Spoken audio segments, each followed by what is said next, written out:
fait tout. Prise de son, prise d'image.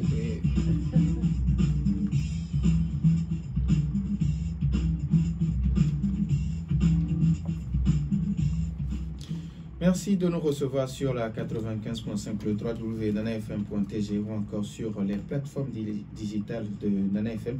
Mesdames et messieurs, bonjour et bienvenue au débat de Nana FM de ce 23 mai 2024. Je suis Norbert Douadi et Nestor Glo assure la mise en onde. La session inaugurale de l'Assemblée nationale s'est tenue mardi à l'Assemblée nationale, bien sûr. Les députés élus le 29 avril dernier ont pris possession de l'hémicycle.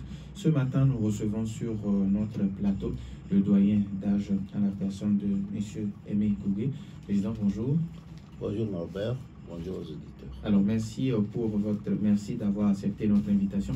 Les auditeurs, vous avez donc la possibilité d'intervenir dans ce débat sur nos deux numéros 91 09 71 71 ou le 96 61 58 58. Le débat de Nana FM, c'est parti. Une fois encore, merci pour votre fidélité, Président. Merci pour la disponibilité. Alors, la première question, c'est de savoir dans quelle ambiance avez-vous présidé la rentrée parlementaire de la 7e législature? Oh, après une campagne électorale éprouvante et des résultats que vous connaissez, bon, l'ambiance n'était quand même pas mal. Mais bon, on aurait souhaité que c'était mieux si la campagne électorale s'était bien déroulée, si les élections s'étaient bien déroulées, sans fraude, sans intimidation, sans violence. L'ambiance aurait été meilleure parce que c'est ça que nous voulons pour le Togo. Malheureusement, on n'a pas eu ça, on a fait avec ce qu'on. Alors maintenant, l'ambiance de ce premier jour, est-ce que ça inaugure une bonne cohabitation avec la majorité? Je ne peux pas l'affirmer, c'est une lutte qu'il faut mener parce que nous avons déjà un problème à la base, c'est ce problème de constitution que toute la classe politique de l'opposition, même une grande partie de la population n'approuve pas. Donc nous démarrons avec une mauvaise base, mais bon, on va faire avec, on va lutter et on verra ce que ça peut donner. Donc, nous savons que nos amis nos adversaires du livre ne nous feront pas de cadeaux, mais nous allons essayer de nous battre. Alors, Président, avec le score insignifiant que l'opposition a réalisé, n'est-ce pas un signal que le peuple togolais est en train de vous envoyer? C'est difficile. Ouais, c'est ça qui est embêtant avec des élections qui ne sont pas démocratiques, transparentes et crédibles. Si c'est crédible, bon, évidemment, on va en tirer des leçons. Mais alors que si c'est faussé, c'est difficile. Les indicateurs n'existent pas pour qu'on puisse apprécier ce que la population, bon, le jugement que la population a vis-à-vis de nous. Ça, on ne le sait pas, mais c'est très important. Parce qu'on peut se tromper, on peut penser que les fraudes ont caché le fait que la population nous aime, alors qu'il est possible que la population ne nous aime pas tellement. Bon, mais quand même, le taux d'abstention traduit quand même une certaine lassitude de la population vis-à-vis des élections. Ce n'est pas simplement vis-à-vis de l'opposition nécessairement, mais vis-à-vis de la vie politique. Et ça devait nous faire réfléchir. En tant que citoyen, beaucoup. Président, qu'est-ce que vous répondez à ceux qui pensent que l'opposition ne fera que de la figuration à l'Assemblée nationale? Bon, lorsqu'on voit les chiffres, c'est vrai que c'est très inquiétant. 5 sur 113, c'est très inquiétant. Mais c'est paradoxal. J'ai eu un exemple la fois dernière qui m'a totalement surpris. Le Canada, c'est un pays, on pense, démocratique, où les élections sont relativement transparentes, crédibles. Il y avait un parti, le Parti conservateur, qui avait le pouvoir en 88, avec plus de la moitié des députés, je crois qu'autour de 160 sur 290 en 88. Ils ont déclenché des élections en 93. Sur 160 députés qu'ils avaient, ils se sont retrouvés avec 2 députés. 2 députés. Dans une chambre de 200, près de 300 députés. Et 10 ans après, ils ont retrouvé la majorité. Donc, ça veut dire qu'ils ont pu travailler et ils n'ont pas fait de la figuration. S'ils ont pu réussir à remonter la pente, ils n'ont pas fait de la figuration ici. Et puis, deuxième exemple que j'ai, dans beaucoup de pays africains de démocratie naissante, la majorité ne sont pas le nombre. J'ai vu, je suis dans le cas du Burkina Faso, après l'assassinat de Norbert Zongo, Blaise Compaoré a été contraint de faire des élections législatives Et il avait une majorité très étriquée. Je me demande si ça dépassait, atteignait 5 députés de majorité. Mais il a gouverné comme s'il avait une majorité écrasante. Donc tout dépend de la capacité de l'opposition. Parce que dans un pays comme le nôtre de démocratie récente, la représentation nationale, c'est-à-dire les députés, ne sont pas les seuls qui peuvent parler au nom de la société, de la population. Il y a les députés, bon, nous sommes les représentants au niveau du Parlement, mais il y a quand même une opposition sur laquelle on peut compter, qui est en dehors du Parlement. Donc s'il y a une symbiose d'action entre nous deux, je crois que ça peut donner quelque chose. Alors, quand d'aucuns estiment même que l'opposition devrait boycotter les débats à l'hémicycle et laisser Union pour la République seule siéger, est-ce que vous pensez qu'un tel acte aura des conséquences sur la vie de la nation? Bon, c'est un débat qui se mène, savoir s'il faut siéger ou pas. Bon, là, ce n'est pas, il faut faire attention, ce n'est pas lié nécessairement au nom des députés. Parce que ce n'est pas parce qu'on a 5 députés qu'il ne faut pas siéger. On allait aux élections. Les élections, je ne dis pas totalement que c'est un tombola, on peut gagner comme on peut perdre. Donc en allant aux élections, on ne peut pas anticiper le nombre qu'on peut avoir, on peut avoir 5. Mais le problème qu'on a actuellement, c'est plutôt cette affaire de constitution qui dérange. Parce que c'est une constitution totalement illégale qui a été adoptée en adoptant une procédure qui sort du cadre légal. Et c'est un coup d'État constitutionnel, si on veut être clair. Bon, c'est ça qui embête. Bon, d'aucuns pensent qu'en allant siégeant, on cautionne ce coup d'État constitutionnel, cette constitution que personne, en tout cas, on ne sait pas d'où ça sort, et c'est ça. C'est plutôt ça. Mais d'autres pensent qu'en siégeant, on a une capacité de lutter, de continuer à lutter contre ce qui nous est arrivé. Bon, c'est ça le débat. Maintenant, bon, c'est difficile de trancher. Bon, pour moi, pour le moment, je siège et je crois que c'est vers ça que nous allons entendre. Il faut écouter la population. Il y a des gens qui se sont sacrifiés, qui sont allés voter. Qu'est-ce qu'il faut leur dire? On va y réfléchir. Moi, ce n'est pas tranché à mon niveau dire que bon, ceux qui vont ont raison, ceux qui ne vont pas ont tort. Il faut tout l'important, c'est qu'on sache que nous qui y sommes, ceux qui ne se, je vais parler de ceux qui sont élus, qui vont siéger, ceux qui sont élus, qui ne vont pas siéger, ont le même objectif, c'est de lutter contre cette constitution qui n'est pas bonne. Alors, Jean-Pierre Fabre a décidé de ne pas siéger pour le compte de l'Alliance nationale pour le changement. Est-ce que la réduction des sièges de l'opposition ne va-t-elle pas davantage vous mettre en difficulté? Bon, il aurait été plus intéressant que tout le monde siège. Bon, mais, comme je vous l'ai dit, il y a des raisons qui sont rationnelles, hein, qui justifient le fait que des gens aient décidé de ne pas siéger. Bon, c'est sûr que si on est nombreux, c'est plus facile, on a plus de voix. Mais si on n'est pas... Bon, mais quand même, l'important, ceux qui vont siéger, ils doivent être en mesure de continuer à porter le flambeau. Et l'important, comme je le dis, c'est la combinaison, c'est la capacité que nous aurons à travailler ensemble sur le même objectif que nous avons. C'est ça qui est beaucoup plus important. Alors, est-ce que vous vous êtes concerté entre vous, les partis de on se concerte. Ouais, on se concerte pour voir ce qu'il faut faire. L'important, c'est de sachez que siéger ou n'est pas siéger, ça n'a pas n'importe. L'important, c'est de voir comment nous allons faire pour combattre cette constitution dont nous ne voulons pas. C'est-à-dire la procédure. Je peux être pour le régime parlementaire, ou semi-parlementaire, ou semi-présidentiel, ça n'est pas l'important. L'important, c'est que cette constitution a été adoptée suivant une méthode qui n'est pas légale. Et c'est ça qui est puis là. Comment on peut adopter une constitution sans consulter la population qui n'est pas au courant de ce que du contenu de la constitution. Or, la constitution définit les règles qui régissent les rapports entre les citoyens. Et ça discuté de manière ouverte. Vous vous rappelez peut-être vous étiez très jeune, la constitution de 92, ça a été des campagnes qui ont été faites partout dans le pays. Ici, on a consulté des groupes pendant 1 heure, des chefs traditionnels. Ça n'a pas de sens. Je ne sais pas l'objectif qui était visé. Peut-être que beaucoup de Togolais sont pour le régime parlementaire, mais le fait de se comporter ici, la méthode adoptée n'est pas du tout orthodoxe. Alors, entre-temps, certains acteurs de l'opposition, ceux qui ont été élus, disaient qu'ils vont se concerter entre les partis qui seront à l'Assemblée. Est-ce que vous êtes concertés? Qu'est-ce que vous êtes dit concrètement? Est-ce qu'il faut siéger ou ne pas siéger? Est-ce que vous êtes parlé? Non, on se parle. Bon, maintenant, le siéger ou pas siéger, ça dépend des gens. Mais l'important, comme je vous le dis, l'important là, c'est qu'on puisse avoir une symbiose, une idée consensuelle de comment faire pour lutter contre l'implémentation de cette constitution qui n'ont pas respecté les règles définies par la constitution elle-même. Alors, Président, avec cette minorité de sièges, comment l'opposition compte-t-elle influencer les débats à l'Assemblée nationale? Non, vous savez, le député a plusieurs rôles, dont les plus importants, généralement, c'est légiférer.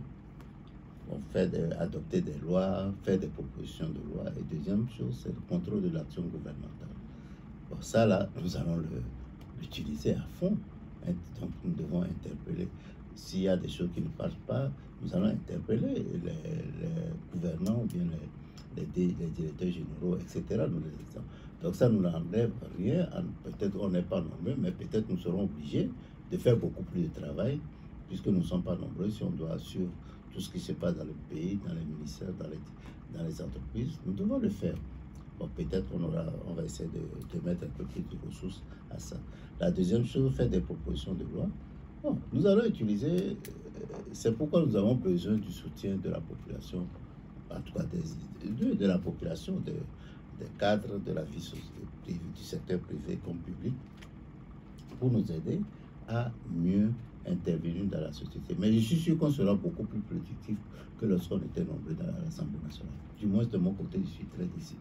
Alors, avant de donner la possibilité aux auditeurs sur nos deux numéros 91 09 71 71 ou le 96 61 58 58, il y a quelques temps, certains de vos militants ont été interpellés dans la région septentrionale. Est-ce qu'aujourd'hui, ils sont libérés? Non, c'est ce qui est choquant, ce qui me choque, que je ne dors même pas, parce que je ne comprends pas ce comportement où un de nos candidats, peut-être vous ne le savez pas, a été tabassé, est tombé dans le coma pendant peut-être une journée, ou bien du moins pendant des heures. On n'est pas préoccupé à rechercher, la sécurité n'est pas préoccupée à rechercher les auteurs de ce qui lui est arrivé. Mais ils sont préoccupés à rechercher. Il y a un autre cas, l'autre cas qui entraîne l'arrestation de mes jeunes là, c'est que des gens sont venus pour bourrer des urnes. Et les gens se sont révoltés, ont résisté. Entre-temps, bon, ils ont cassé le pare-brise d'une voiture de ces gens qui sont venus bourrer les urnes. Et c'est ces jeunes qu'on arrête. Alors c'est totalement, c'est révoltant. On ne peut pas dire qu'on vit dans un pays où les agresseurs sont libres, ils font ce qu'ils veulent, alors que les agressés, quelqu'un qui a failli mourir, un candidat qui doit être protégé par les forces de l'ordre, un candidat qui doit être protégé par les forces de l'ordre, est tombé dans le coma. On ne se préoccupe pas de chercher les gens. Un autre cas, des jeunes ont été arrêtés parce que des gens, les autres membres des bureaux de vote voulaient bourrer, il a résisté, on le tabassait, il a réussi, bon, dans le mouvement, il a versé de l'encre dans l'urne, on l'arrête, lui, on laisse les jeunes qui l'ont tabassé. Mais c'est incroyable. Non, ce qui s'est passé lors de ces élections, c'est terrible. Je crois que les agents de force de sécurité, bon, je ne sais pas, bon, nous sommes en train de réfléchir sur ce qu'il faut faire, mais il faut que ça cesse. Il faut qu'on cesse que cesse ce genre de comportement, sans quoi c'est terrible. Nos jeunes ne sont pas encore arrêtés. Alors, qu'est-ce qu'on leur reproche concrètement? Ben, comme je vous l'ai dit, on leur reproche d'avoir cassé le pare-brise d'une voiture, entre autres. Mais je vous dis que c'est parce qu'ils résistaient aux tentatives de faute qu'il y a eu des bagarres, ils se sont jetés des cailloux et ils ont cassé les pare-brise. C'est vrai, moi je n'approuve pas qu'on casse les pare-brise. Mais les auteurs, pourquoi il y a eu ces révoltes? C'est parce que les gens voulaient bourrer les urnes. Et ça, on ne peut pas nous dire, ça n'a pas à nous nécessairement de porter plainte. Le ministère public, parce que c'est interdit par le code électoral, le ministère public devait se saisir de ça. Ils ne le font pas. Ils arrêtent les gens qui font leur travail, en fait, qui font le travail du côté du ministère public, qui veulent empêcher le pouvoir des urnes. C'est totalement inadmissible ce genre de comportement. J'ose espérer qu'un jour, les gens vont comprendre que ça ne va pas. On ne peut pas organiser des élections. Disons, organiser. On ne peut pas appeler ça des élections. 91 09 71 71 ou le 96 61 58 58. Vous avez maintenant la possibilité sur ces deux numéros. Vos questions et vos avis nous intéressent, mais après la pause.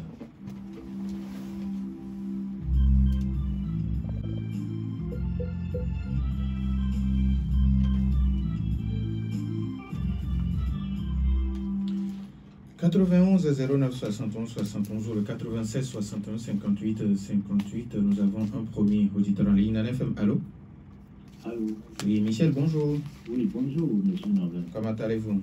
Je vais bien. Oui, allez-y, on vous écoute. Bonjour, président. Bonjour, Michel. Je crois que tout ce que vous avez dit, et quand vous fouillez notre situation, vous voyez qu'on n'a pas de solution, on n'a pas d'issue. Le degré d'assèchement de la moralité dans notre pays est extrêmement grand. Et notre pays va comme ça en lambeaux. Moi, je voudrais tout simplement dire que, au fait, vous pouvez siéger parce que ça nous permettra au moins de savoir ce qu'on est en train de faire là-bas. Alors qu'une constitution inadmissible, moi je me demande qu'est-ce qu'ils vont changer encore. C'est-à-dire, et quelle constitution ils vont encore nous amener de nouvelles constitutions avec leur majorité mécanique. Je crois que l'état dans lequel nous sommes aujourd'hui, avec toutes les immoralités que le président vient d'évoquer, effectivement, c'est les faussaires qui sont là. Les faussaires circulent et les honnêtes citoyens sont arrêtés. Ça a été toujours comme ça. C'est ça le problème. Sinon, comment comprendre que quelqu'un est homme en armes, c'est-à-dire homme en uniforme, qui n'aime même pas à quoi la retraite, qui va militer pour un parti au pouvoir, en plein midi, au but et au-dessus de tout le monde. Comment est-ce qu'on peut comprendre ça? Oui, mais franchement, je dis, notre pays est malade. C'est malade. Mais là, qui va s'interposer quand il y a problème? Ceux-là qui sont censés s'interposer quand il y aura problème entre les politiciens, les personnes traditionnelles, les chefs traditionnels. Et lequel des chefs traditionnels est crédible maintenant pour dire je vais intervenir parce qu'il y a tel problème entre les politiciens et le pouvoir? Non, il n'y en a pas. Je vous dis, nous allons en lambeau. Merci, bonne journée. Merci et bonne journée à vous aussi. 91 09 71 71 dans l'FM. Allô? Oui, allô? Pédé, bonjour. Bonjour. Comment allez-vous? Très bien. Oui, allez-y, on vous écoute. Le doyen d'âge, bonjour. Bonjour, monsieur. Ok. Bon, je pense que le radar n'existait pas. Nous sommes aujourd'hui sortis de ces élections, dont à l'Assemblée, il y a 113 qui doivent siéger. 113 égale à 5. Vous êtes 5 élus là-bas. Je pense que les 108 égale à 9, 9 égale à 0. Vous avez tout le pouvoir du peuple là-bas. Vous êtes les 5 élus du peuple là-bas. Vous avez tout le pouvoir, vous avez le soutien de tout le monde. Et je pense que ce n'est pas du hasard qu'aujourd'hui même, le RPT lui-même a dit non à ses partenaires de dire rester à l'écart. Et le peuple, c'est le peuple qui nous a élus là-bas. Quoi que ce soit, on nous a nommé ou pas, on nous a élus là-bas. Nous savons ce qui se passe dans ce pays, que nous cherchons à installer la démocratie. Vous êtes un doyen depuis 1990, vous êtes là. Et vous êtes toujours là jusqu'à aujourd'hui. Vous êtes le doyen qui a inauguré cette assemblée-là. Maintenant, la question que nous nous posons aujourd'hui, boycotter ou boycotter pas, à l'extérieur de l'hémicycle, on peut faire la lutte. À l'intérieur, on peut faire la lutte. Donc, on ne sait pas l'effort que vous avez fait avant d'aller à cet hémicycle-là, de rassembler les 4 partis politiques que le peuple a choisis. Et l'ANC, c'est l'ANC qui ne veut pas aller, ou bien c'est les gens et femmes qui ne veulent pas aller. C'est là l'essentiel. Mais l'essentiel est que le peuple vous soutient. Allez seulement et nous vous soutenons. Merci. Merci. Nana FM, allô? Oui, allô? Oui, bonjour. Bonjour. Super, c'est M. Mohamed. Monsieur Mohamed, ok. Monsieur Mohamed, allez-y. Bonjour, papa. Bonjour, Mohamed. Oui, s'il vous plaît, c'est votre fils. Hein? J'aimerais vous poser la question, pourquoi vous n'avez pas un candidat allumé? C'est toute ma question. Ok, merci beaucoup à Mohamed. Nana FM, allô? Allô, Norbert, bonjour. Monsieur Gado, bonjour. Bonjour, Président. Monsieur Gado, bonjour. Mais, Président, vous savez, moi, ce qui m'énerve dans cette affaire-là, il y a 5 députés élus. Bon, pourquoi, entre vous, vous devez vous appeler et faire une conférence de préparer une discussion ensemble, à convoquer la presse. Vous n'avez pas fait ça. C'est sur les adresses qui disent que je ne vais pas aller. Ceux qui disent non, je préfère que les autres c'est pas inventé, c'est pas normal. Vous devez vous appeler entre vous et prendre une décision, faire une conférence de presse ensemble. Vous avez ça du net encore côté opposition. Vous voyez maintenant, non? Ben, vous êtes maintenant, je ne sais pas, 3 ou bien, certains même, ils êtes maintenant 3. Vous allez faire quoi? Est-ce que c'est normal ça? Vous s'amusez avec le peuple, hein? Merci, bonne journée. Merci, bonne journée à vous aussi, monsieur Gallo. Nana FM, allô? Oui, alors bonjour. Mas Dalido Gomi, bonjour. Bonjour, professeur, monsieur Dédé. Bonjour, ça va? Ça va bien, merci. Félicitations. Merci. J'ai deux préoccupations, Robert. Oui, allez-y. Ma première préoccupation, je voudrais demander au professeur, est-ce qu'il est sûr qu'avec les élections togolaises, qui sont toujours truquées en faveur du parti qui les organise, parce qu'ils disent qu'on ne peut pas organiser une élection pour la perdre. Ça a été dit depuis les années 1900. Est-ce qu'avec cette façon, arriverons-nous un jour à avoir les vraies conditions de changement de dirigeants à la tête de notre pays? Première préoccupation. Deuxième préoccupation, c'est pour rejoindre un peu M. Garo qui m'a précédé. Laisser seul unir, siéger à l'hémicycle sera une lourde et grave erreur. Et la population ne vous le pardonnera pas si vous faites ça.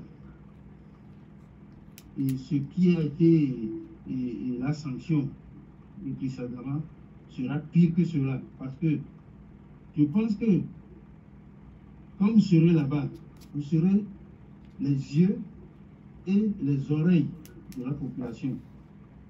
Et c'est là où je rejoins M. Gado, mais dans le sens où, après chaque réunion à l'hémicycle, vous sortez et vous nous faites une communication. Vous pouvez même enregistrer, vous avez le droit. Et nous balancer ça sur les réseaux sociaux. Parce que la population, tel qu'on le dit, il n'y a que 2 groupes, hein. Il n'y a pas plus.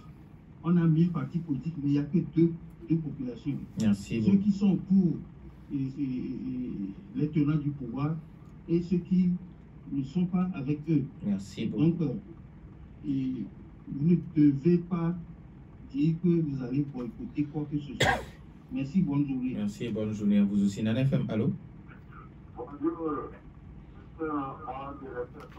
Papa Sibiti, comment allez-vous?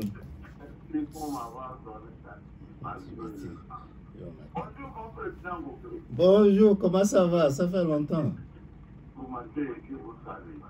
Je sais.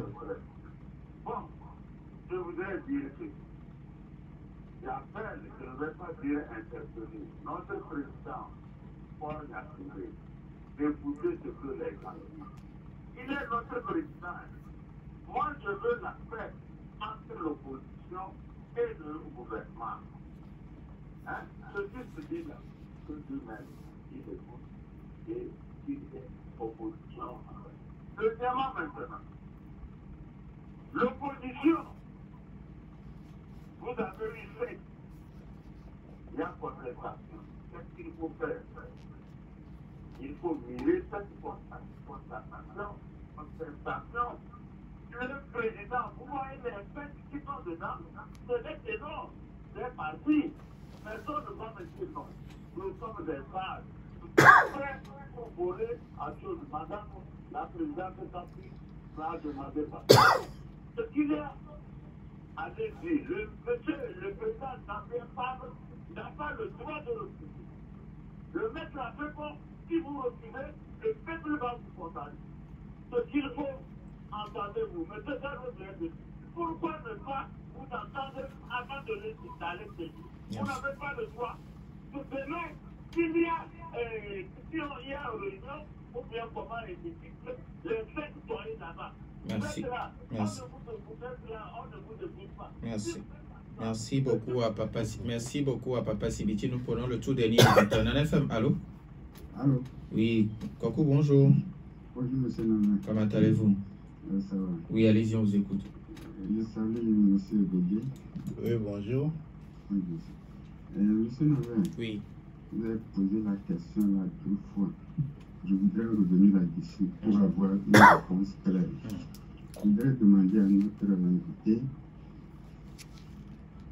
est-ce que les résultats ont été proclamés sur les médias qu'on a entendu que nous devons nous concerter pour voir ce qu'on doit faire. Nous devons nous concerter. Aujourd'hui, ils se sont concertés. Qu'est-ce qu'ils ont pris comme décision? Aller, les 5 à l'Assemblée, ou bien ne pas aller? Ou bien 2 vont rester dehors, 3 vont aller? Quelle a été la décision finale qu'ils ont prise? Est-ce que moi je voudrais savoir? Merci. Merci beaucoup à vous aussi, monsieur Kokou. Je pense que nous n'allons plus prendre d'auditeur. On va donner maintenant la possibilité à l'invité de répondre.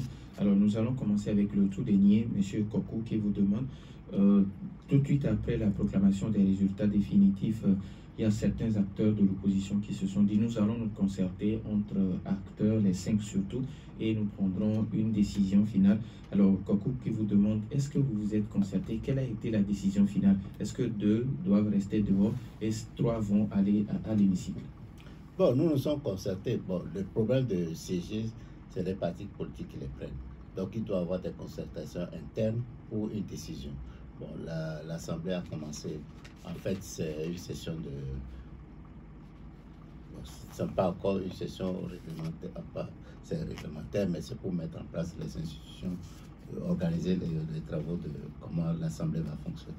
Donc, ce n'est pas encore tard. Disons que nous n'avons pas pris une décision finale unique quant à ceux qui vont siéger ou pas.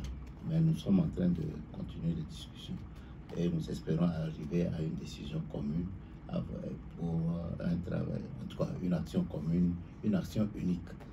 Ça, c'est ce que je peux dire. Donc, actuellement, il y a certains qui sont en mouvement de concertation. Ils pensent, pour le moment, ils pensent qu'ils ne vont pas siéger. Est-ce que c'est la décision finale? Je ne peux pas l'affirmer actuellement. Donc, nous continuons les discussions à ce niveau. Donc, chaque partie fait les discussions au niveau interne et après, nous allons converger par une action, une décision commune où nous espérons qu'on aura une décision unique. Mais quel que soit le cas, c'est ce que je vous dis, l'important, c'est de savoir qu'on doit avoir un objectif commun. Si on a un objectif commun, comment on va combattre? Vous savez, certains peuvent décider de siéger, de ne pas siéger, mais l'important, c'est de savoir qu'on veut lutter pour l'objectif ultime, c'est le bonheur du peuple togolais, défendre le peuple togolais. Mais pour le moment, ce qui est à court terme, c'est comment on va lutter contre cette condition. Alors, Papa Sibiti et puis Mas depuis Adido Gomé qui pensent que boycotter l'hémicycle serait une grave erreur. Bon, c'est ça, c'est ce que je dis. Pour eux, ils pensent que c'est une erreur, une grave erreur. Beaucoup d'entre eux, il y a certains partis qui pensent ainsi. Mais d'autres pensent que peut-être aller siéger, c'est cautionner la Constitution et ça vous réduit votre capacité à lutter contre cette Constitution. Bon, ça peut se défendre, mais nous espérons qu'on va avoir une convergence d'idées. Alors, pour Mas Adido Gomé, pour lui, vous devez être les yeux et les oreilles de la population à l'hémicycle et puis faire le point à chaque plénière. Ça, c'est évident, peut-être pas à chaque plénière, mais quels que soient les cas, ceux qui seront à l'Assemblée, par définition, les députés sont des représentants du peuple et surtout selon notre constitution, chaque député est représentant de la nation. Ce n'est pas seulement de sa localité, de la nation. Ça, c'est le premier point. Le deuxième point, si nous sommes à l'Assemblée, ceux qui vont siéger, nécessairement, ils vont faire toujours le point à la population. Nous n'allons pas nous contenter des points de presse, en tout cas des comptes rendus que la presse fera, mais nous-mêmes, nous prendrons l'initiative d'être en contact, de communiquer régulièrement avec la population. Alors, Mas Adido Gomé qui vous demande, avec ce qui se fait dans notre pays, est-ce que vous êtes sûr que nous arriverons un jour à de vrais changements? Non, on va arriver à de vrais changements si nous sommes décider. J'ai toujours dit, il y a plusieurs années, que je dis que tout dépend de la population. Et les gens croyaient que je démissionnais, mais ça montre de plus en plus que tout dépend de la population. Parce que les fraudes qui se font, c'est la population qui est un peu complice. Des jeunes qui sont contents d'aller bourrer les urnes. Ça, là, c'est notre responsabilité, c'est le peuple. Nous allons interpeller, nous allons sensibiliser la population sur l'objectif que nous tous, nous avons, c'est la possibilité d'avoir l'alternance dans ce pays. Nous savons qu'il devient quasiment impossible avec cette constitution, c'est pourquoi nous la combattons. Et il faut que le peuple se prenne en charge. Mais nous allons continuer à la sensibiliser, sans quoi si on laisse ça se passer comme ça, les élections se déroulent comme... Parce que ça s'empire de chaque année en année. Je me rappelle dans le discours de doyen d'âge de 2013, lorsqu'il s'inquiétait déjà des fraudes qu'il y avait aux élections. Mais maintenant, en 2013, personne ne se rendait compte de l'ampleur de la crise morale. Maintenant, c'est pire. Donc, on ne peut arriver que si la population prend conscience que c'est de lui, la population, que c'est d'elle que dépend le changement qu'on peut avoir dans ce pays. Alors, quand Pelé pense que vous avez tout le pouvoir aujourd'hui en tant que chef de file de l'opposition, vous devez rassembler les quatre partis de l'opposition à l'Assemblée nationale. Non, moi je fais les efforts et je crois au moins je sens la disponibilité des autres partis politiques à discuter. Ça, c'est très important. Mais encore, il faut reconnaître que, avec les élections qui se sont passées, est-ce qu'on peut dire que c'est... Bon, c'est vrai, je reconnais, je suis très content qu'on dise qu'Adi est un parti parlementaire. Mais il est possible que d'autres partis auraient été aussi parlementaires si il n'y avait pas eu tant de fraude. Donc, nous devons reconnaître qu'il ne faut pas limiter cette lutte seulement pour les quatre. Il faut qu'on puisse trouver encore d'autres partis qui sont susceptibles de nous aider pour ce changement que nous voulons tous. Quand Michel pense qu'aujourd'hui, il y a de l'affaissement de l'immoralité dans notre pays. Ça là, il n'a rien dit de grave. Hein. Je l'ai dit, peut-être je pensais le dire à mon discours d'ouverture, c'est que je dis souvent que nous ne vivons pas une crise politique, nous vivons plutôt une crise morale, où le mensonge, la corruption et, je ne sais pas, le gain facile sont érigés en vertu.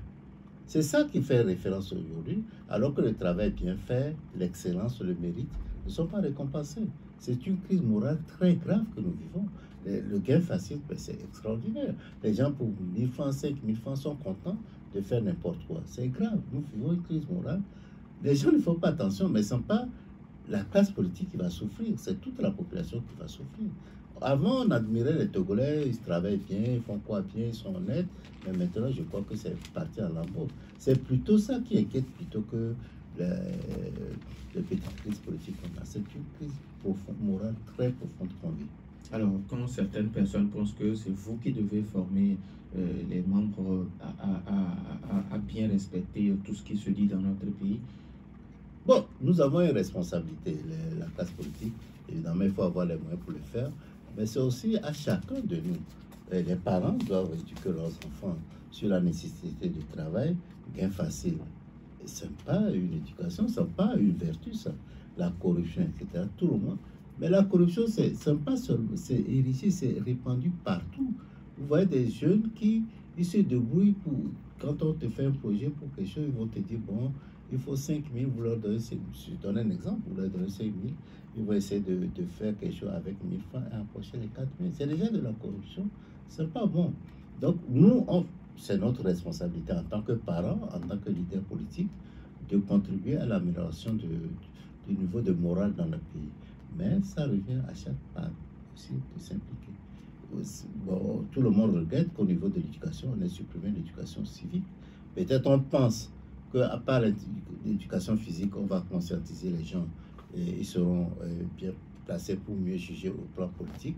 Mais j'oublie qu'en ne faisant pas ça, ce n'est pas seulement le plan politique qui souffre, c'est la vie sociale que nous souffrons. Alors, Président, la nouvelle constitution est promulguée par le chef de l'État. Or, c'est les députés majoritaires qui désigneront désormais le président du Conseil qui tiendra le pouvoir. Est-ce que l'opposition aura-t-elle un mot à dire? Non, je vous ai dit que nous ne sommes pas d'accord avec cette constitution. Nous allons continuer à la combattre. On espère que les Togolais, même du Nil, vont avoir le bon sens de comprendre que ce n'est pas une bonne chose pour notre pays. Bon, moi, je vais être franc. La Constitution a été promulguée, c'est seulement le 6 mai. Et c'est simplement le mardi, là, que les gens ont eu connaissance de cette Constitution. Et c'est terrible. Les membres qui ont voté cette Constitution ne sont pas au courant du contenu. Est-ce que vous trouvez ça normal? Donc, pour nous allons essayer. J'espère qu'avec la population, nous allons continuer à la combattre. Alors, il y a un auditeur qui vous demande quelle sera votre première mission ou bien quel sera votre point fort en tant que membre de l'hémicycle aujourd'hui? Non, disons, c'est la priorité, c'est ça. Bon, c'est combattre cette constitution, mais ça, c'est en tant que Togolais. Bon, évidemment, je vous ai dit que nous avons deux missions principales. C'est le vote de loi, la proposition de loi que nous allons faire, et puis le contrôle de l'action gouvernementale. Bon, c'est certain que nous verrons ce qui s'est passé depuis quelques années. Nous allons interpeller beaucoup de ministres sur leur comportement. Ça va aider à diminuer un peu la corruption, à ce que l'État, la population ait un peu plus de contrôle sur le comportement du gouvernement. Nous avons un auditeur en ligne. NFM, allô? Oui, bonjour. Allô? Oui, bonjour. Ouais, bonjour. C'est pour l'émission. Ouais. Alors, vous y êtes. Votre nom et puis votre question. Ok, en fait, je voulais dire. 91 09 71 71 ou le 96 61 58 58.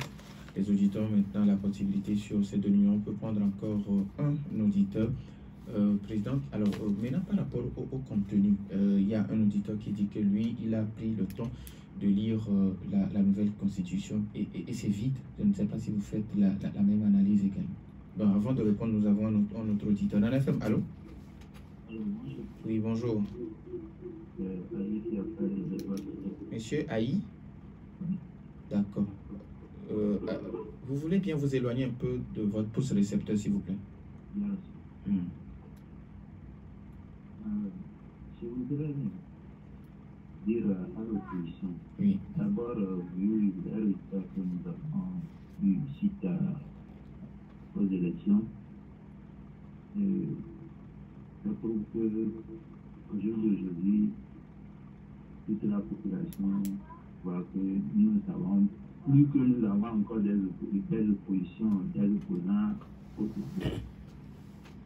Vu que on a convoqué la première autrefois, M.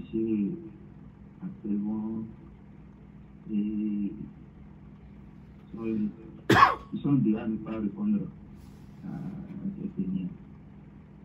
Jusqu'à quand ça va continuer? Et c'est le peuple qui les suit maintenant, qui paie la conséquence. Donc, bon, moi, ce n'est pas mieux.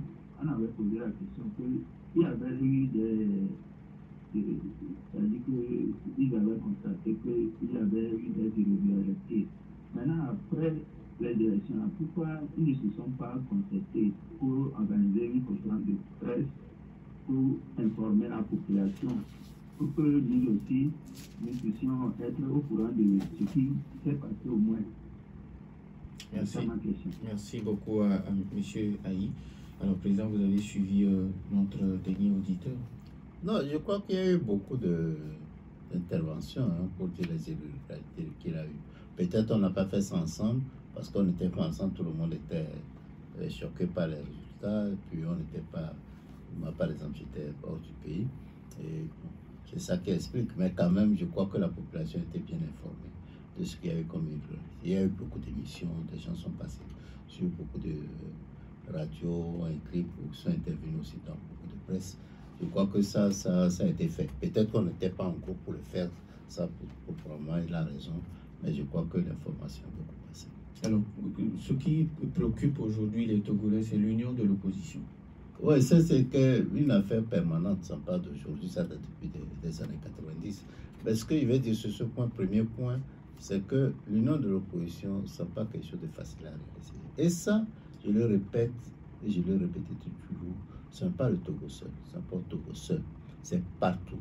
C'est rare de trouver des cas où il y a eu union de l'opposition.